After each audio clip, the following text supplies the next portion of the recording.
प्रभु, जब राजा परीक्षित जैसे ज्ञानी प्राणी इस काल के जाल में नहीं बच पाए, तो हम जैसे अधम प्राणी बच जाएंगे। बच जाएंगे, किसका प्रश्न है? हाँ, बच जाएंगे। नाम जप करते हुए, नाम जप करते हुए हर समय भगवान का नाम जप। देखो, कुछ लीलाएं ऐसी होती हैं जो जगत मंगल के लिए होती हैं। अगर परीक्षित से वो गलती ना होती तो श्रृंगी ऋषि का शाप ना होता, और श्रृंगी ऋषि का शाप ना होता परीक्षित जी को तो श्री सुखदेव मुनि ना आते, और वो ना आते तो भागवत न सुनाते। जगत को भागवत नहीं मिलती, और भागवत न मिलती तो कैसे कल्याण होता? लाखों का कल्याण भागवत ही सुन के हम बाबा जी बने।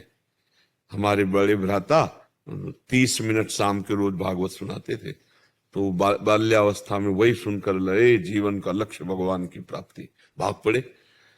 जीवन बदल देता है, भगवान की चर्चा सत्संग जीवन बदल देता है। तो ये घटनाएं होती हैं। जैसे सनकादि ब्रह्म बोध संपन्न महापुरुष है, जो ब्रह्म बोध है, भगवत प्राप्त से कभी क्रोध नहीं आता। लेकिन जय विजय ने वैकुंठ में रोक दिया, उनको क्रोध आ गया ना सनकादि को। तुम ये कथा न जानते हो। तो सनकादि को क्रोध आ गया, उन्होंने शाप दे दिया, जाओ 3 जन्म तक दैत्य बनो, क्योंकि भगवान की लीला होनी है। भगवान का रामावतार, भगवान का कृष्णावतार, भगवान का वाराह नरसिंह अवतार, ये अवतार उससे होने। तो बड़े महापुरुषों के द्वारा जो कुछ होता है वो जगत मंगल के लिए होता है। परीक्षित जी के द्वारा जो घटना घटी वो सारे जगत मंगल के लिए, श्रीमद् भागवत का जो हम जीवों को पान करने को मिल रहा है वो परीक्षित जी की कृपा से मिल रहा है। अगर वो लीला ना बनी होती तो हमें भागवत सुनने को ना मिलती। भागवत भगवान के चरित्र हमारे जीवन को पवित्र करके भगवान की प्राप्ति कराते हैं। समझ पा रहे ना बच्चा? वहां ऐसा नहीं कि परीक्षित जी को कलिकाल ने परास्त कर दिया, शरण में गिरा था। आप सुने हो चरित्र? परीक्षित जी के चरणों में गिरा था कलयुग, तो उनका मैं शरण में हूं। तब उन्होंने 5 स्थान दिए थे: शराब पीने वाला, पराई स्त्री से व्यभिचार करने वाला, जुआ खेलने वाला, हिंसा मांस खाने वाला और स्वर्ण चोरी करने वाला। 5 स्थानों में कलयुग का वास बताया है। अगर इन 5 में से किसी एक का भी संग हुआ तो कलयुग अपना प्रभाव दिखा देगा। तो ये चीजें खाओ पियो मत, किसी की चोरी मत करो, नाम जप करो। कहाँ कलयुग? यहाँ कहाँ कलयुग दिखाई दे रहा है? सत्संग में कलयुग दिखाई दिया, सत्संग हो रहा था, कहाँ कलयुग है? कलयुग तब जब अभी निंदा स्तुति प्रपंच शुरू कर दियो, अभी कलयुग हो गया। तो हम वो करें ही ना कार्य जिससे कलयुग हमारे मस्तक पर चढ़ जाए, हमारी बुद्धि पर, तो हम गलत कार्य करें ना। तो अभी सतयुग है, कहाँ कलयुग है? भगवान का नाम जप कर रहे हैं, धर्म पूर्वक कमा के खा रहे हैं, दूसरों की सेवा करें, कहाँ कलयुग है? अब जो पापाचरण कर रहे हैं, भगवान से विमुख है, तो कलयुग तो है ही है। परीक्षित जी को कलयुग छू भी नहीं सकता। ये लीला इसलिए हुई हम लोगों का परम कल्याण करने के लिए। जिनको गर्भ में ही भगवान का साक्षात्कार हो गया उनको कलयुग क्या कर सकता है? समझ रहे ला? परीक्षित जी को तो गर्भ में ही भगवान के दर्शन हो गए थे। जब ब्रह्मास्त्र अश्वत्थामा ने संधान के, देखो कितनी मूर्खता हो गई अश्वत्थामा, एक गर्भस्थ बालक को मारने के लिए ब्रह्मास्त्र का संधान कर दिया। को बच ही नहीं सकते थे वो तो भगवान गर्भ में प्रवेश करके। तब परीक्षित ने वहां गर्भ में भगवान के दर्शन पाए थे। उनका कलयुग कैसे बिगाड़ सकता है? पर ये लीला भगवान के द्वारा इसलिए हुई कि जगत मंगल हो जाए। जगत मंगल, ये श्रीमद् भागवत का जो जगत को श्रवण करने का सौभाग्य मिला, ये परीक्षित जी की कृपा से मिला। समझ रहे ना बच्चा? लेकिन हम कलकाल के लोग बहुत अधमी हैं, इतना ज्ञान नहीं है प्रभु। कोई जरूरत नहीं, लेकिन राम राम तो बोल सकते हो प्रभु। वो तो आपकी कृपा से कोशिश। तो फिर कोई बाधा नहीं हो, इससे बड़ा कोई ज्ञान नहीं है। नाम के सदस्य कोई ज्ञान नहीं, नाम के सदस्य कोई तपस्या नहीं, नाम के सदस्य कोई तीर्थ स्थान नहीं, नाम के सदस्य कोई साधन नहीं। अगर तुम्हारे मुख से ईमानदारी से नाम चल रहा है तो तुम निश्चिंत हो जाओ, निश्चिंत हो जाओ, हमारी बात समझ लो। और नाम न जब करे हो ऐसे कह दे वो तो चलता है, नहीं ऐसे नहीं कर। कोई लोग, जैसे कई ऐसे लोग होते हैं कि वो तो 24 घंटे चलता है, झूठ बोल रहे हो। 24 घंटे चलता है ना जिनके, वो बोल नहीं सकते कि 24 घंटे चलता नहीं। हमें जैसे अपने लोगों से भी पूछा जाए ना तो ऐसे कहेंगे भगवान जितना करवा लेते उतना होता है, बकाया अभी छक के भजन करने को नहीं मिला। मन तो यही कहता है कि भगवान कृपा करे, हर समय भजन, भजन की भूख बढ़ती है।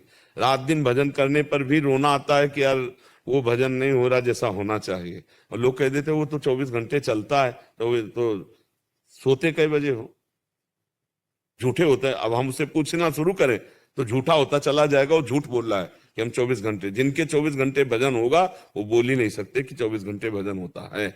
इसलिए सावधान, भजन को अंदर से पकड़ो, फिर देख लो नाम जपते जपते सब ज्ञान अंदर जाकर। जितने महात्मा हुए, बच्चा हम ऐसे ऐसे संतों के दर्शन किए हैं गंगा किनारे बचपन से, बाबा जी ककारा नहीं पढ़े कभी, ककारा मात्रा नहीं आती, और वेद वाक्य ऐसे निकलते हैं, वेद वाक्य निकलते हैं।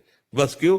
देखो जिनको हम ऐसे संत भगवान को देखा है जिनके पास रुद्राक्ष की माला नहीं, 108 कंकड़ ऐसे रखे हुए ऐसे जपते थे, एक ओम, ये 2 ओम, ये 3 ओम, गांव के अनपढ़ और ऐसे सिद्ध महात्मा कि जो बोल दे वो सत्य हो जाए, बड़े बड़े उनके चरणों, और जप ऐसे 1 ओम, ये 2 ओम कंकड़ से भगवान का स्मरण मात्र संपूर्ण ज्ञान प्रदान कर देता है। कोई भी भक्त बताओ जो अज्ञानी रहा हो, कोई भक्त का नाम लो। देखो हनुमान जी तो परम ज्ञानी है, ज्ञानी नाम अग्रगण्यम, गरुण महाज्ञानी गुण राशि, विश्वामित्र महामुनि ज्ञानी, जो भी महात्मा हुए परम ज्ञानी हुए, क्योंकि भगवान का नाम जब चल रहा है ना तो उसी नाम में सब कुछ। जैसे आप राम, कृष्ण या राधा, जो नाम है एक डिब्बा समझो जिसमें सब ज्ञान है, सब वैभव भरा हुआ है। अब जितना जब आप देखो, आपको तो इतना तो ज्ञान है कि हाथ जोड़ के पूछ रहे हो, गड़ासे से काट देते थे, दया नाम की चीज नहीं थी, सामान हो तो छीन लिया, नहीं है तो मार डाला, समझ रहे हो, और सीधे राम नहीं बोल पाते थे। और जब संत कृपा हुई और मरा मरा कहा तो महान ऋषि हो गए, समझ रहे ना। तो विश्वास करो, ये कथा थोड़ी है, ऐसा हुआ है पक्का। खूब नाम जप करो, भगवान को बस नाम पे तुम एकाग्रता कर लो। हम नाम पे ही केवल बोलते हैं, हर प्रश्न का उत्तर नाम होता है, क्योंकि सब शास्त्रों का सार नाम है। और ये खूब महात्माओं से, संतों से और जीवन भर का अनुभव करके नाम जो पकड़ ले तो बस पार हो गया। और नाम जप नहीं है, गोस्वामी तुलसीदास जी कह रहे हैं, राम राम राम जी है, जो लो तू न जपी है, तो लो तू कहूं जाए, तिहूं ताप तपी है। जब तक जबान से भगवान का नाम नहीं जपोगे, भाग के कहीं चले जाओ, केदारनाथ, बद्री, आए तो धाम है वृंदावन, भजन नहीं है तो आनंद नहीं, आप देख लो। और भजन है तो ये तो वृंदावन धाम है। शौचालय में बैठने में आनंद आ जाएगा, शौचालय में बैठे हो और भगवान के ध्यान में तुम मस्त हो, नाम चल रहा है, तो वहीं रोना आ जाएगा। अपवित्र जगह है, लेकिन परम पवित्र भगवान का स्मरण हो रहा है, वहीं आनंद आए। कौन सी ऐसी जगह है जहां भगवान नहीं है? विचार करो, सर्वत्र है ना। हाँ, तो इसलिए हम नाम जप करें बच्चा। कलयुग भी भगवान ही है, जब सब कुछ भगवान है तो कलयुग भी तो भगवान है। और जब आप नाम जप करोगे, अच्छे आचरण करोगे, तो कलयुग आपका सहयोग करेगा।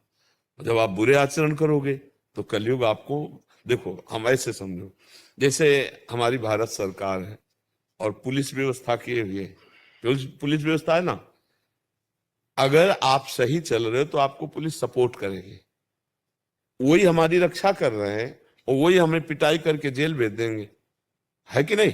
तो कलयुग जो है पिटाई करके नरक भेजता है उनको जो भगवान से विमुख है, मदिरा पीते हैं, बेविचार करते हैं, मांस खाते हैं, दूसरे लोगों को छीना झपटी, मारपीट, हिंसा, ऐसे को। और जो नाम जप करते हैं, कलयुग सहयोग कर रहा है, बढ़िया सहयोग कर रहा है। देखो कलयुग का प्रभाव देखो, अगर उस जो 10-10 हजार वर्ष तपस्या करने का फल था, वो केवल 24 घंटे नाम कीर्तन करने से प्राप्त हो जाएगा। ये हम शास्त्र की बात कह रहे हैं।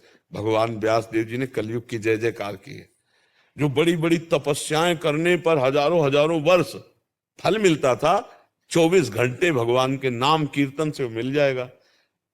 कलयुग का बहुत बड़ा प्रभाव। अन्य युगों में मन से पाप होता तो नरक की प्राप्ति होती थी, और कलयुग में मन का पाप नहीं लगता, पर मन का पुण्य लग जाता है। कलिकर एक पुनीत प्रतापा, मानस पुण्य होई और नहीं पापा।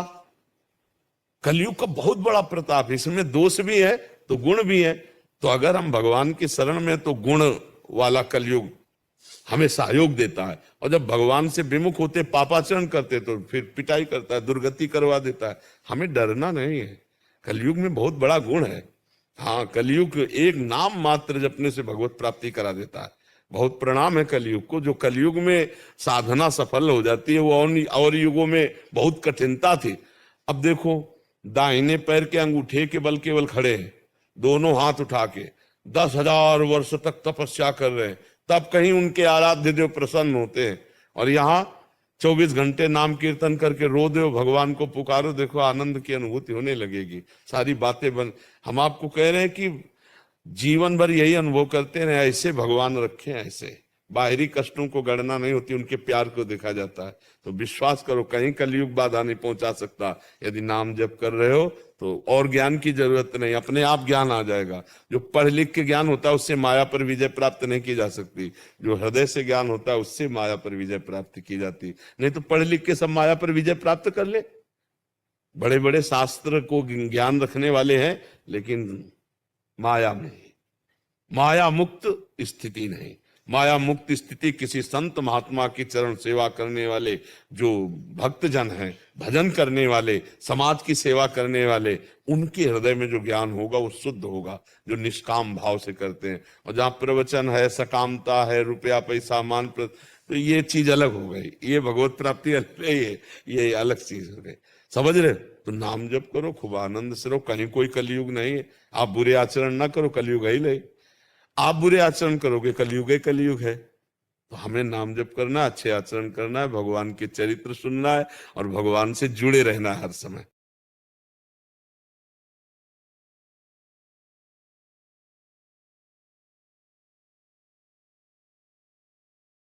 अलीशा जी मुंबई से।